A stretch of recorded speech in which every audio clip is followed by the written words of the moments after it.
Hello and welcome you all to let's crack it with Abhishek Gupta. तो ये हैं daily current affairs 7 April 2022 के लिए। बहुत ही इंपॉर्टेंट करंट अफेयर्स हैं ये आपके सभी एग्जाम्स में।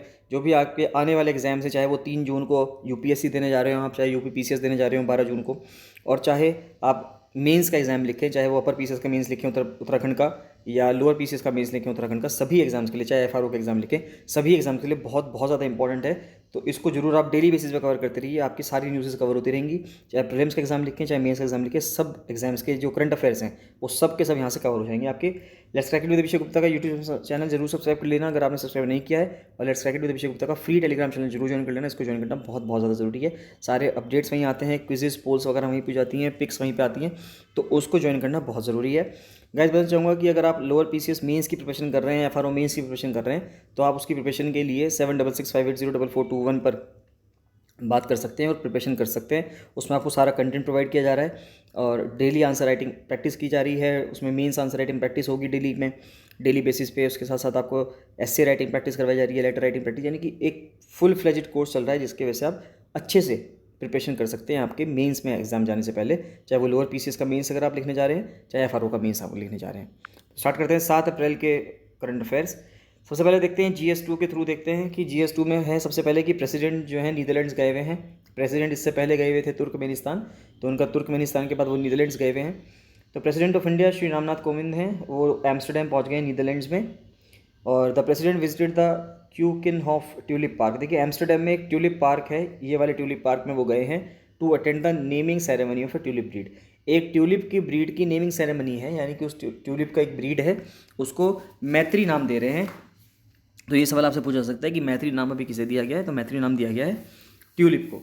तो जो ट्यूलिप ब्रीड है उसका नाम मैत्री रखा गया है, किस चीज़ के लिए? सिंबलाइज करने के लिए स्पेशल और enduring friendship between India and Netherlands. Bharat और नीदरलैंड्स के बीच की जो फ्रेंडशिप है, जो दोस्ती है, ट्यूलिप को उसके प्रतीक के रूप में एक मैत्री नाम दिया गया है ट्यूलिप नस्ल को।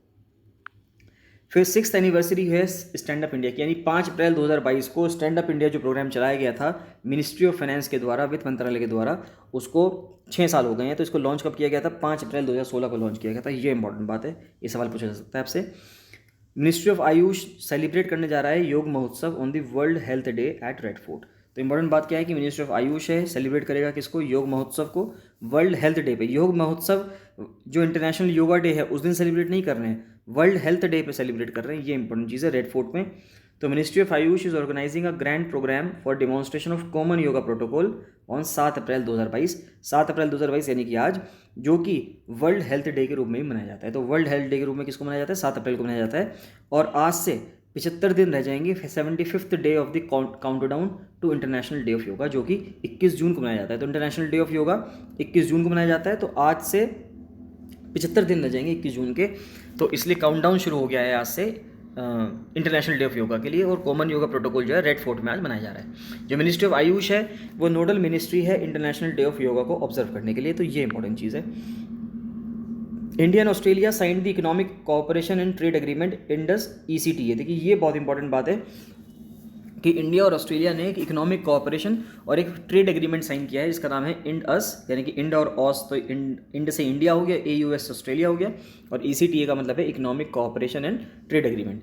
तो जो ECTA है ये पहला ट्रेड थी। यहाँ पे ये भी पूछा सकता है कि भारत ने ECTA एग्रीमेंट किसके साथ साइन किया है, तो भारत ने ये ऑस्ट्रेलिया के साथ साइन किया है। तो ECTA ये पहला ट्रेड एग्रीमेंट है भारत का विद अ डेवलप्ड कंट्री, जो भारत ने किसी डेवलप्ड कंट्री के साथ साइन किया है after more than a decade, 10 साल के बाद, यानी 10 साल के अंतराल के बाद भी, 10 साल से ज़्यादा के अंतराल के बाद भारत ने किसी विकसित देश से अगर कोई समझौता किया है या ट्रेड एग्रीमेंट किया है, व्यापार समझौता किया है, तो वो किसके साथ किया है? ऑस्ट्रेलिया के साथ किया है। And provides for an institutional mechanism to improve trade within 2 countries. तो 2 देशों के बीच में जो ट्रेड है उसको कैसे इंप्रूव किया जा सकता है कि वो इसके थ्रू ये कर रहे हैं। Australia is the 17th largest trading partner of India. तो ऑस्ट्रेलिया जो है वो 17वां सबसे बड़ा ट्रेडिंग पार्टनर है भारत का, और भारत जो है वो ऑस्ट्रेलिया का 9वां सबसे बड़ा ट्रेडिंग पार्टनर है। ECTA is expected to almost double the bilateral trade from $27.5 billion 2021 में। ECTA का जो मकसद है वो ये है कि जो बायलैटरल ट्रेड है, यानी कि द्विपक्षीय जो व्यापार है, उसको $27.5 बिलियन से बढ़ाकर 2021 में जो 27.5 बिलियन है इंडिया और ऑस्ट्रेलिया का जो ट्रेड है उसको बढ़ाकर 45 से $50 बिलियन तक लेके जाना है अगले 5 सालों में। ये उम्मीद लगाई जा रही है ECTA से। ECTA is expected to create new employment opportunities, उम्मीद की जा रही है कि नए एम्प्लॉयमेंट अपॉर्चुनिटीज़ बनेंगी, यानी कि नए अवसर सृजित होंगे रोजगार के। रेज लिविंग स्टैंडर्ड्स, लोगों का जो जीने का स्तर है वो बढ़ेगा। And enhance the overall welfare of the peoples of the both the countries, जो दोनों तरह के लोगों को, चाहे वो इंडिया के लोग हों चाहे ऑस्ट्रेलिया के पीपल हों, सब के लोगों के लिए जो वेलफेयर है, सब लोगों के जो कल्याण है वो एक समग्र कल्याण के रूप में वो विकसित होगा। Additional employment generation is expected to be 10 lakhs within next 5 years, तो अगले 5 सालों में 10 लाख से ज़्यादा नए रोजगार सृजित होने का आश्वासन दिया गया है ECTA के तहत। उसके बाद अगर हम देखें कि भारत में कितने एम्स हैं इस टाइम पे, फंक्शनल एम्स कितने हैं पूरे भारत में, तो अंडर द प्रधानमंत्री Swasthya Suraksha Yojana setting up of 22 new AIIMS has been approved. तो ये सवाल आपसे पूछा जा सकता है कि नए एम्स बनाने की जो बात की गई थी वो किस योजना के तहत की गई थी, तो प्रधानमंत्री स्वास्थ्य सुरक्षा योजना के तहत 22 नए एम्स बनाने की बात की गई है। 6 जो नए एम्स हैं sanctioned in phase 1 of the scheme started their services prior to 2013 and are now fully functional. तो जो 6 एम्स थे वो 2013 में उन्होंने अपनी सर्विस जो थी वो 2013 में स्टार्ट कर दी, और जो 16 एम्स हैं वो 2015 से लेकर 2020 तक अप्रूव हुए हैं, जो अलग अलग फेजेस में इस टाइम पे हैं। जो पहले फेज़ में जो एम्स अप्रूव किए गए थे वो 6 एम्स हैं, उनमें से वो कौन कौन से हैं, एक तो ऋषिकेश का एम्स है उत्तराखंड में, फिर जोधपुर का है राजस्थान में, रायपुर है छत्तीसगढ़ में, पटना बिहार में, भोपाल मध्य प्रदेश में, भुवनेश्वर उड़ीसा में। तो ऐसा करके 6 एम्स हैं जो इन्होंने काम करना शुरू कर दिया है 2013 के बाद से, और बाकी 16 एम्स ऐसे हैं भी जो 2015 से लेकर 2016 से लेकर 2020 तक के बीच में बने हैं, तो धीरे धीरे उन पर काम करना शुरू हो जाएगा।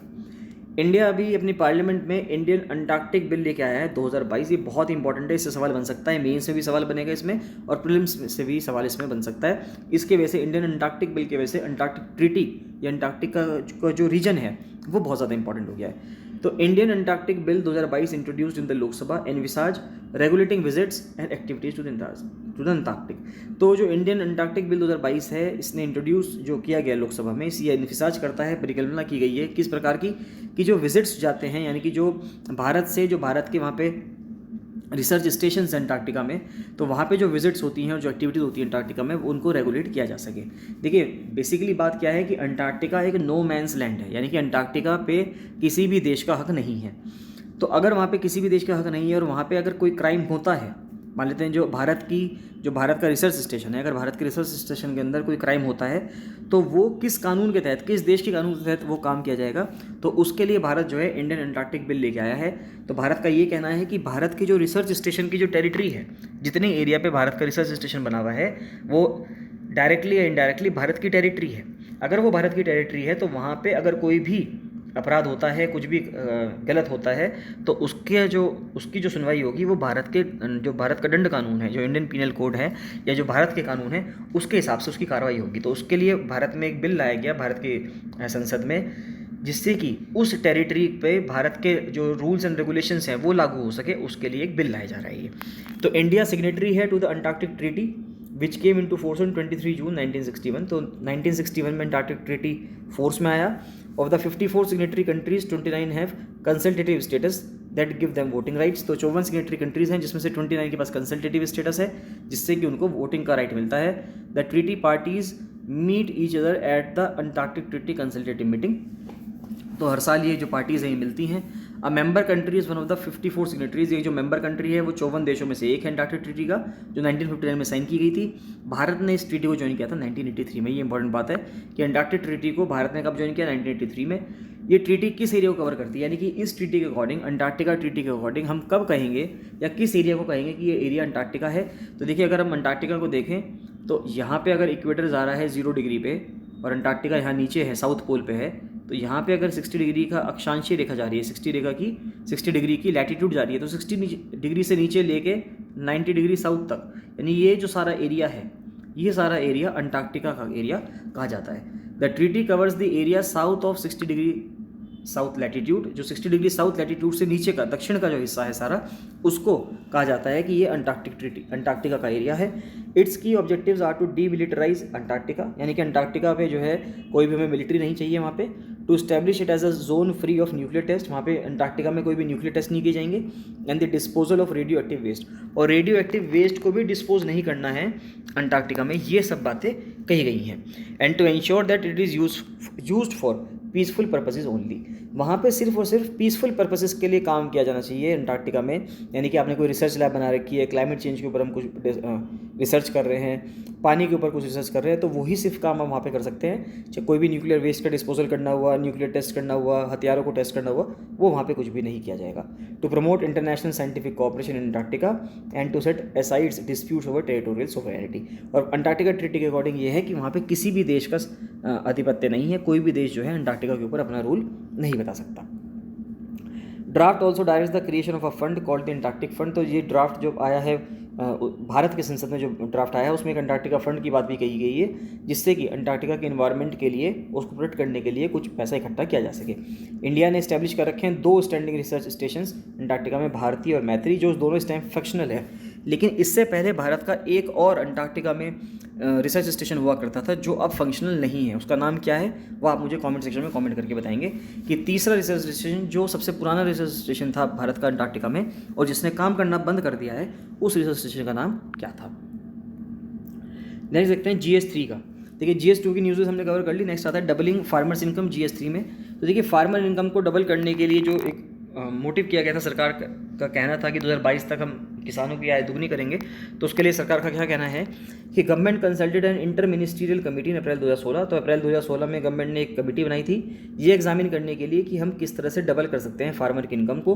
कमेटी ने अपनी रिपोर्ट सबमिट करी 2018 में और उसने जो है कुछ तरीके बताए कि किस किस तरीके से हम फार्मर्स की इनकम को डबल कर सकते हैं। तो एक तो उन्होंने कहा कि इंक्रीज इन क्रॉप प्रोडक्टिविटी, यानी कि फसल उत्पादकता में हमें वृद्धि करने वाली होगी। Increase in life stock productivity, हमको जो है पशुधन उत्पादकता में वृद्धि करनी होगी। रिसोर्स यूज़ एफिशिएंसी और savings in the cost of production, यानी कि संसाधन उपयोग दक्षता या उत्पादन की लागत में बचत करनी होगी। यानी उत्पादन की लागत में जितनी बचत होगी उतनी ही ज़्यादा हमारी सेविंग्स होंगी। Increase in the cropping intensity, यानी कि जो फसल गहनता है उसमें वृद्धि होनी चाहिए। यानी कि क्रॉपिंग इंटेंसिटी का मतलब क्या हुआ कि हमें ज़्यादा से ज़्यादा क्रॉप्स उगानी है। ऐसा नहीं है कि एक साल में सिर्फ एक ही क्रॉप उगानी है, जितनी ज़्यादा क्रॉप्स हम उगाएंगे उतना ही ज़्यादा हमारा बेनिफिट होगा। Diversification towards high value crops, improvement in real prices received by farmers और shift from farm to non farm occupations, कि हमें फार्म के साथ साथ नॉन फार्म ऑक्यूपेशंस जो हैं, यानी खेत से जो गैर कृषि व्यवसाय हैं उनमें भी हमें बदलाव लाना होगा, गैर कृषि व्यवसायों में भी हमको जाना होगा। स्टेप्स लिए हैं फिर गवर्नमेंट ने to improve the quality of soil, मिट्टी की क्वालिटी को बढ़ाने के लिए, सॉइल की क्वालिटी को इम्प्रूव करने के लिए गवर्नमेंट ने स्टेप्स लिए under the national project on management of soil health and fertility, की सॉइल की हेल्थ के लिए और उसकी उत्पादकता के लिए, फर्टिलिटी को बढ़ाने के लिए क्या काम किया जा सकता है। सॉइल हेल्थ कार्ड गवर्नमेंट ने लॉन्च किए गए थे गवर्नमेंट के द्वारा। तो government has been implementing soil health card scheme under national project on management of soil health and fertility since 2015। तो 2015 के बाद से सॉइल हेल्थ कार्ड दिया जा रहा है, जो ये बताएगा सॉइल हेल्थ कार्ड एक बार अगर सॉइल में हम लगाते हैं तो वो 3 साल के लिए वैलिड रहता है, जो ये बताता है कि इस मिट्टी की अंदर क्या कमी है, कौन से न्यूट्रिएंट भरपूर मात्रा में है, कौन से न्यूट्रिएंट की कमी है, जो किसान न्यूट्रिएंट्स उसमें डाल सकते हैं। Soil health card provides nutrient status. देखिए nutrient status soil health card बताता है, यानी कि of the soil along with prescription about balanced and integrated use of inorganic and organic fertilizers to maintain good soil health। यानी कि जो inorganic chemicals हैं जैसे कि NPK वाले जो है नाइट्रोजन पोटेशियम है ना, फॉस्फोरस, वो वाले डलने हैं या ऑर्गेनिक फर्टिलाइजर्स डलने हैं, तो कौन से फर्टिलाइजर्स डलने हैं और कितनी मात्रा में डलने हैं, इन सब की जो ये सब जो बारे में बताता है वो कौन बताता है, सॉइल हेल्थ कार्ड बताता है। इससे पहले सॉइल हेल्थ कार्ड के पहले से क्या करता था किसान, वो सारे न्यूट्रिएंट्स डालता था, चाहे उसको मिट्टी में रिक्वायरमेंट है उस मिट्टी को चाहे नहीं है, जिसकी वजह से क्या होता था, न्यूट्रिएंट पॉल्यूशन हो रहा था मिट्टी में। तो अब मिट्टी पे सॉइल हेल्थ कार्ड लगा के ये पता चल पाता है कि सॉइल की हेल्थ क्या है, सॉइल में कौन से न्यूट्रिएंट भरपूर मात्रा में है, कौन से न्यूट्रिएंट्स की कमी है। तो जिस न्यूट्रिएंट की कमी होती है वो न्यूट्रिएंट वहाँ पे डाल दिए जाते हैं। नेक्स्ट आता है नेचुरल फार्मिंग। तो नेचुरल फार्मिंग एक traditional indigenous life stock based agriculture practice है, यानी कि ट्रेडिशनल इंडिजिनस लाइफ स्टॉक, यानी कि जो आपके देसी मवेशी हैं जो घर में रहते हैं, जो देसी हैं जो आपके पास होंगे, जो गाँव में लोग रखते हैं, एग्रीकल्चर प्रैक्टिस है which gives freedom to farmers from all kinds of externally purchase inputs. यानी कि आपको बाहर से कुछ नहीं खरीदना पड़ेगा, यानी किसान को बाहर से कुछ नहीं खरीदना पड़ेगा। एक जानवर से जो उसका वेस्ट निकलेगा उसी को वो खाद बनाकर अपने खेतों में डालेगा। Externally purchase inputs like chemical fertiliser उसको खरीदने की जरूरत नहीं पड़ेगी, पेस्टिसाइड खरीदने की जरूरत नहीं पड़ेगी, as well as organic fertiliser भी खरीदनी नहीं पड़ेगी, जैसे कि चाहे वर्मी कंपोस्ट हो, ऑर्गेनिक मैन्योर हो, बायो फर्टिलाइजर हो, बायो पेस्टिसाइड्स हो, उसको कुछ भी खरीदने की जरूरत नहीं है, क्योंकि उसके जो मवेशी हैं, उसके जो कैटल है, उसी से जो उसी का जो वेस्ट होगा उससे जो खाद बनेगी वो उसी को उसमें डाल देंगे अपने खेत में, जिससे कि उनकी खेत की जो उत्पादकता है वो बहुत ज़्यादा बढ़ेगी। गवर्नमेंट इंप्लीमेंट कर रही है भारतीय प्राकृतिक कृषि पद्धति, ये इंट्रोड्यूस की गई थी 2020-21 में, किसके तहत, परंपरागत कृषि विकास योजना के तहत, यानी कि जो ट्रेडिशनल एग्रीकल्चर सिस्टम है, ट्रेडिशनल एग्रीकल्चर डेवलपमेंट प्रोग्राम है, उसके तहत बनाई गई थी भारतीय प्राकृतिक कृषि पद्धति। तो for the promotion of agro ecological farming system, यानी कि एग्रो यानी खेती वाली, और इकोलॉजिकल यानी कि जो पर्यावरण के साथ तालमेल खाती हो ऐसी farming system which have many variants and is based on sound ecological principles and traditional indigenous practices include natural farming. तो नेचुरल फार्मिंग को इंक्लूड करते हुए ऑयल सीड्स के प्रोडक्शन के बारे में बात की जा रही है कि ऑयल सीड्स जो है वो कितना प्रोडक्शन हो रहा है। तो अगर हम देखें तो 2018-19 से 2021-22 तक का डेटा देखें तो लगातार प्रोडक्शन में बढ़ोतरी की गई है। 31.52 मिलियन टन था और 31.52 मिलियन टन से उत्पादन जो है बढ़कर अब 37.15 मिलियन टन हो गया है। तो जो कि अपने में एक अच्छी चीज़ है, क्योंकि हालांकि ऑयल सीड्स, भारत में ऑयल का प्रोडक्शन इतना होने के बाद भी ऑयल हमें दूसरे देशों से इम्पोर्ट करना पड़ता है। नेक्स्ट आता है सेमीकॉन इंडिया प्रोग्राम की अगर हम बात करें तो सेमीकॉन इंडिया प्रोग्राम यानी कि programme for development of semiconductors. तो सेमीकॉन का मतलब क्या है? सेमीकॉन का मतलब है सेमीकंडक्टर्स का डेवलपमेंट करना है, क्योंकि सेमीकंडक्टर हमारी बहुत सारी चीज़ों में लगते हैं, चाहे वो कार्स हों, मोबाइल फ़ोन्स हों, जितने भी IT गैजेट्स हैं, इलेक्ट्रॉनिक गैजेट्स हैं, सभी में सेमीकंडक्टर्स का इस्तेमाल होता है। तो सेमीकॉन इंडिया प्रोग्राम लॉन्च किया गया था with N outlay of around 760 billion rupees, 760 billion rupees के साथ इसको लॉन्च किया गया था डेवलपमेंट के लिए और सस्टेनेबल सेमीकंडक्टर और डिस्प्ले मैन्युफैक्चरिंग इकोसिस्टम के लिए 15 दिसंबर 2021 को। तो ये इंपॉर्टेंट चीज़ है।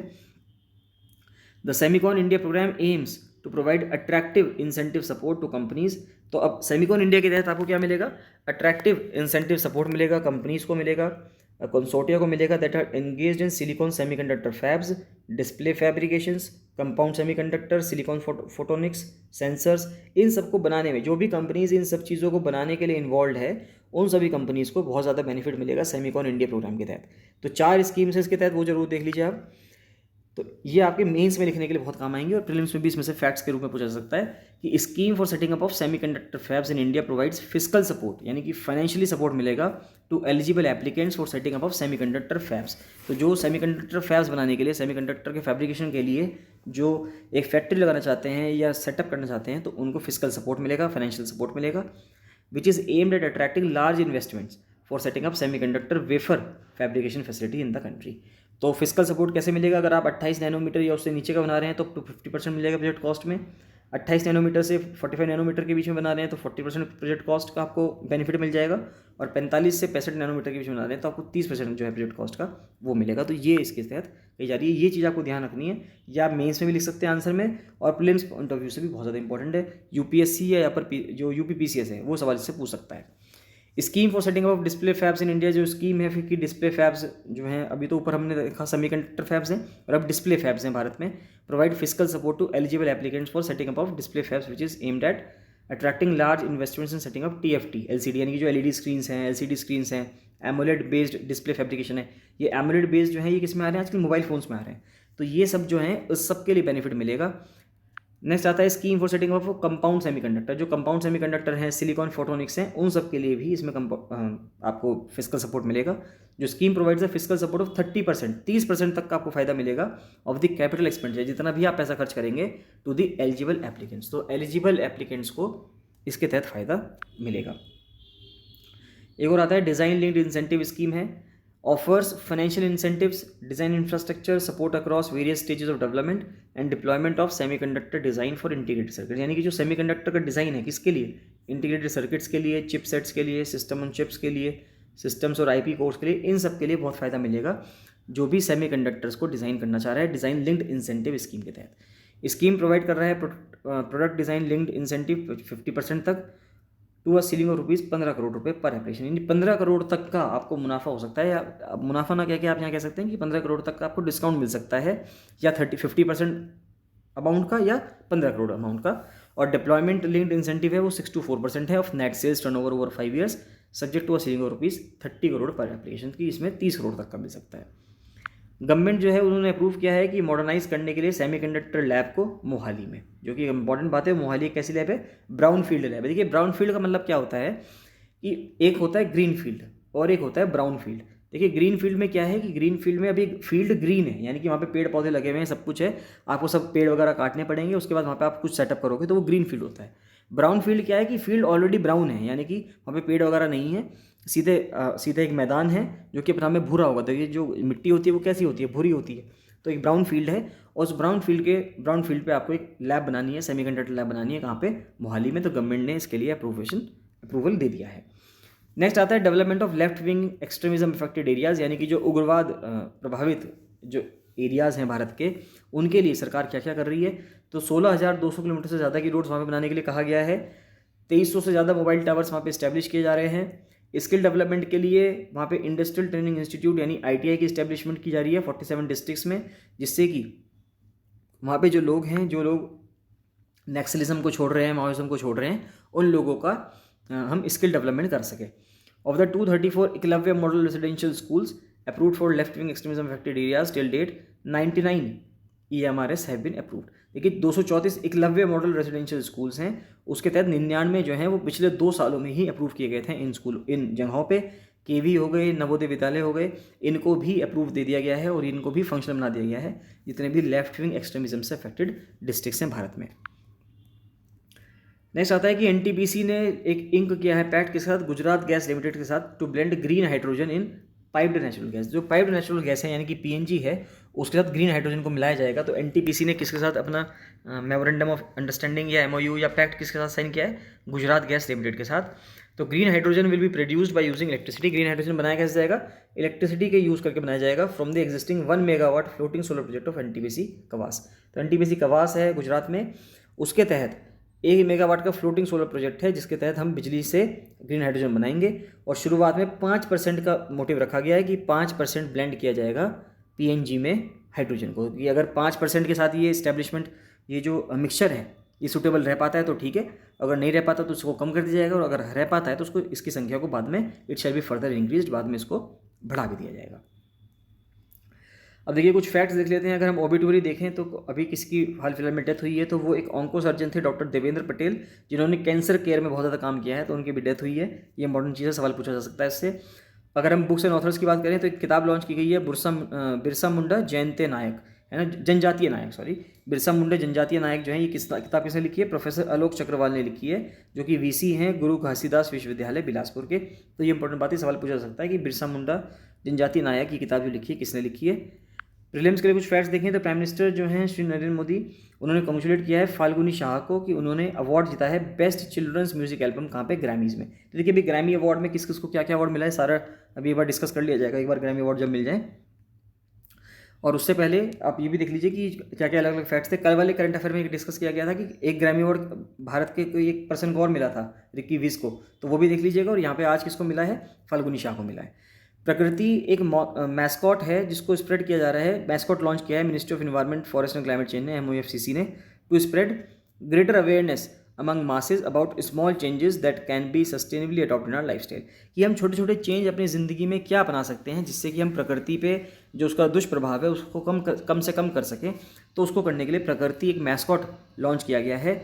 And various green initiatives taken by MOFCC CPCB यानी कि central pollution control board to ensure effective plastic waste management in the country. कि प्लास्टिक वेस्ट के मैनेजमेंट को किस तरह से इफेक्टिवली पूरे भारतवर्ष में किया जाए, उसके लिए प्रकृति एक मैस्कॉट लॉन्च किया गया है। तो ये सिंपल सी बात है, ये किसने लॉन्च किया, ये MOFCC ने लॉन्च किया, इतना आपको बताना चाहिए। ब्लाइंडनेस पे एक नेशनल प्रोग्राम चल रहा है 1976 से। एक सेंट्रल सेक्टर स्कीम है स्वामित्व स्कीम, जो कि मिनिस्ट्री ऑफ पंचायती राज इसको अप्लाई कर रही है। और इस स्कीम के तहत क्या होगा, जितने भी गाँव में घर हैं उन सबके, यानी कि उन ज़मीन के जो पट्टे हैं उन सबको क्या कर दिया जाएगा कि उनके ऊपर किसका स्वामित्व है, यानी कि वो किसकी ज़मीन है, उसके लिए डिजिटल रिकॉर्ड तैयार किया जाएगा स्वामित्व स्कीम के तहत। 2011 सेंसस के हिसाब से जो सीनियर सिटीजन्स हैं उनकी पॉपुलेशन 8.4% है टोटल पॉपुलेशन की। ये इंपॉर्टेंट चीज़ है, सीधे सीधे सवाल सेंसस से आ सकता है कि 2011 के हिसाब से सीनियर सिटीजन्स की कितनी पॉपुलेशन है, टोटल पॉपुलेशन के हिसाब से 8.4% है। थोड़ा सा पॉलिटी में देख लेते हैं, ये जो आर्टिकल्स थे न्यूज़ में रहे हैं कि आर्टिकल 27 और आर्टिकल 28। तो आर्टिकल 27 ये कहता है कि कोई भी टैक्स हम नहीं लगा सकते किसी भी पर्टिकुलर रिलीजन को प्रमोट करने के लिए। और आर्टिकल 28 कहता है कि कोई भी रिलीजियस इंस्ट्रक्शन आप कहीं पे भी एजुकेशनल इंस्टीट्यूशन में नहीं दे सकते जहाँ पे सरकारी पैसा आ रहा हो, गवर्नमेंट स्टेट फंडेड जहाँ पे भी आ रहा हो। यूनेस्को ने एक प्रोग्राम लॉन्च किया है fit for life flagship initiative Bharat में। Fit for life is design to activate smart investments in impactful sport policies. की भारत में जो स्पोर्ट पॉलिसीज़ हैं उनको बढ़ाने के लिए fit for life flagship initiative launch किया है यूनेस्को ने। School curricula and grass roots participation to scale up effective solutions tackling rising physical inactivity, कि जैसे जैसे लोगों के अंदर फिजिकल इनएक्टिविटी आ रही है, यानी कि वो एक्सरसाइज नहीं कर रहे हैं या फिजिकल इनएक्टिवनेस आ रही है, मेंटल हेल्थ के इश्यूज़ आ रहे हैं, सोशल एक्सक्लूजन है, इनइक्वालिटीज़ हैं, इन सब के लिए यूनेस्को ने एक प्रोग्राम लॉन्च किया है fit for life flagship initiative. Bharat के सीजीआई कौन है इस टाइम पे? एनवी रमन्ना हैं। और ऑपरेशन गंगा चलाया गया था, यूक्रेन से स्टूडेंट्स को, भारतीय जो बच्चे थे जो वहाँ पे फंस गए थे जब रशिया ने यूक्रेन पे हमला किया, तो उसके बाद उन बच्चों को इवैक्यूएट करने के लिए ऑपरेशन गंगा चलाया गया। बाल स्वराज पोर्टल चलाया जा रहा है एनसीपीसीआर के द्वारा, नेशनल चाइल्ड प्रोटेक्शन राइट जो एक ऑर्गेनाइजेशन है उसके तहत बाल स्वराज पोर्टल चलाया जा रहा है। ये एक प्लेटफॉर्म है जो डेडिकेट करा गया है किसके लिए? To identify and rehabilitate children affected by the pandemic, कि उन बच्चों के लिए जो पैंडेमिक से अफेक्टेड बच्चे हैं, मान लेते हैं जिनके पेरेंट्स, दोनों ही पेरेंट्स, चाहे वो मदर हों चाहे फादर हों, दोनों ही एक्सपायर हो गए हैं, उन बच्चों के लिए बाल स्वराज पोर्टल खोला गया है। जर्मनी ने रशिया का एक डार्कनेट मार्केट प्लेस था हाइड्रा, उसको बंद कर दिया। ये इंपॉर्टेंट चीज़ है, सवाल पूछा सकता है कि हाइड्रा क्या है। यूपीएससी के फेवरेट क्वेश्चन है, यूपीएससी इस तरह के सवाल पूछता है कि हाइड्रा भी न्यूज़ में था, ये क्या चीज़ है? तो हाइड्रा जो है ये डार्कनेट है, किसका? रशिया का। डार्कनेट क्या होता है? ये डार्कनेट जो है वो इलीगल एक्टिविटीज़ करने के लिए होता है इंटरनेट के थ्रू।